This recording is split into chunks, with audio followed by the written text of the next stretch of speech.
अस्सलाम वालेकुम students. Chemistry के बेसिक डेफिनेशन में से आज जो हम टर्मिनोलॉजी को डिस्कस करने जा रहे हैं उसका नाम है आइसोबार्स। आइसोबार्स असल में यह हमें रिलेशनशिप बताता है डिफरेंट एलिमेंट्स के एटम्स के बीच में। तो ये एक रिलेशनशिप है डिफरेंट एलिमेंट्स के एटम्स के बीच में। और ये रिलेशनशिप क्या बताता है इन एटम्स के बीच में, ये किस तरह का रिलेशनशिप बताता है? ये कहता है कि डिफरेंट एलिमेंट्स के वो एटम जिनका मास नंबर सेम हो, मास नंबर सेम हो लेकिन एटॉमिक नंबर डिफरेंट हो, एटॉमिक नंबर डिफरेंट हो, ऐसे एटम्स को हम आइसोबार्स कहते हैं। सेम मास नंबर और डिफरेंट एटॉमिक नंबर, ऐसे ही एटम्स को हम आइसोबार्स कहते हैं। ये रिलेशनशिप डिफरेंट एलिमेंट्स के एटम्स के बीच में है। अब जरा ध्यान देना कि ये जो आइसोबार्स का लफ्ज है ये खुद ही इसको डिफाइन कर रहा है, ये अपने अंदर खुद ही एक डेफिनेशन है। आइसोबार का लफ्ज दो अल्फाज से मिलकर बना है, एक आपके पास है आइसोस और दूसरा है बार्स।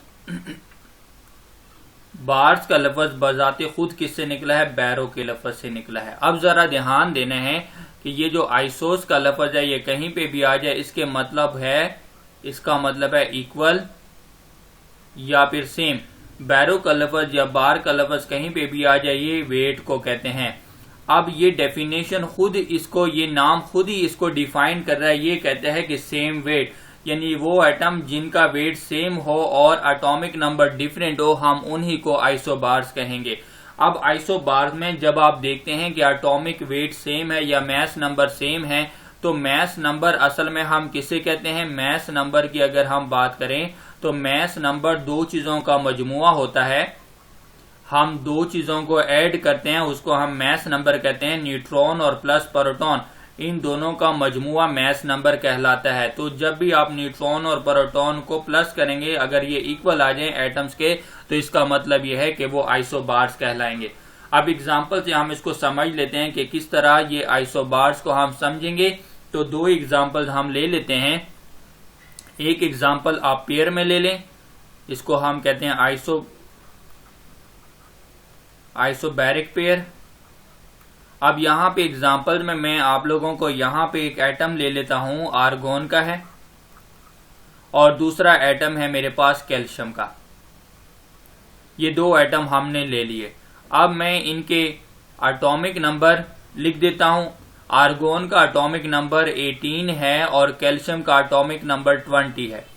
और मास नंबर की अगर हम बात करें तो मास नंबर मेरे पास है आर्गोन का यहाँ पे 40 है और कैल्शियम का भी यहाँ पे मास नंबर क्या दिया हुआ है? 40 है। अब जरा ध्यान देना कि अगर आप इन दोनों चीजों को समझें, ये 40 और 40 आपके पास क्या है? ये मास नंबर है, ये मास है। और आप लोगों को पता चला कि इन दोनों एटम का मास क्या है? सेम है। लेकिन अगर आप इस 18 और 20 को देखें तो ये एटॉमिक नंबर है, ये एटॉमिक नंबर है और ये दोनों का डिफरेंट है। तो ये डिफरेंट है, यानी वो एटम जिनका एटॉमिक नंबर डिफरेंट हो और मास नंबर सेम हो उसको हम आइसोबार्स कहते हैं। और ये एक पेयर हमने देख लिया कि इस पेयर में मास नंबर सेम है और एटॉमिक नंबर डिफरेंट है। एक और एग्जांपल ले लेते हैं, तीन एलिमेंट्स को हम देख लेते हैं। तीन एलिमेंट्स के एटम्स को हम कंपेयर कर लेते हैं। तो हम अब आइसोबैरिक ट्राइएड्स को देख लेते हैं। आइसोबैरिक ट्राइएड्स को देख लेते हैं। अब यहाँ पे जरा ध्यान दें, इस एग्जांपल में देखें कि आइसोबैरिक ट्राइएड्स में हमने क्या देखना है। ये मेरे पास तीन एटम हैं, एक है टाइटेनियम और दूसरा एटम है वेनेडियम और तीसरा एटम है क्रोमियम। ये क्रोमियम एलिमेंट्स का एटम है, ये वेनेडियम के एटम्स हैं और ये टाइटेनियम के एटम्स को हमने लिख दिया। अब इनके मैं एटॉमिक नंबर लिख देता हूं। टाइटेनियम का एटॉमिक नंबर है 22 और वेनेडियम का एटॉमिक नंबर है 23 और क्रोमियम का एटॉमिक नंबर है 24। अब इनके मैं मास नंबर लिख देता हूं। मास नंबर हम रिप्रेजेंट कर देते हैं इसको। टाइटेनियम का मास यहाँ पे है 50 तो वेनेडियम का मैस भी क्या होना चाहिए, 50 होना चाहिए, क्योंकि हम बात किसकी कर रहे हैं, आइसोबार्स की कर रहे हैं। तो आइसोबार्स में मैस नंबर क्या होना चाहिए, इक्वल होना चाहिए। और क्रोमियम भी क्या है, 50। अगर आप यहाँ पे डिस्कस करें, इनको जरा देखें कि इसमें आपके पास ये है, ये 50 और ये 50, ये तीनों की तीनों सेम है। तो ये सेम क्या है, मैस है, सेम मैस, इनका मैस सेम है।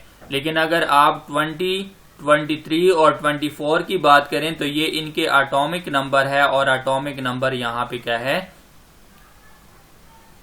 डिफरेंट है। तो ऐसे एटम्स जिनके एटॉमिक नंबर डिफरेंट हो लेकिन मैस नंबर सेम हो, हम उनको आइसोबार्स कहते हैं। और इस तरह हमने 2 एग्जाम्पल ले लिए। ये 3 एलिमेंट्स का ग्रुप हमने ले लिया, ये 2 को ले लिया, 2 वाले को हम पेयर कहते हैं और 3 वाले को हम ट्राइएड्स कहते हैं। ये याद रखना है कि ये रिलेशनशिप असल में डिफरेंट एलिमेंट्स के एटम्स के बीच में, सेम एलिमेंट्स के एटम्स के बीच में नहीं है। उम्मीद है आप लोगों को आइसोबार्स की समझ आ गई होगी। इसको लाइक करें, शेयर करें और हमारे चैनल को सब्सक्राइब करें। अपना ख्याल रखिएगा। अल्लाह हाफिज।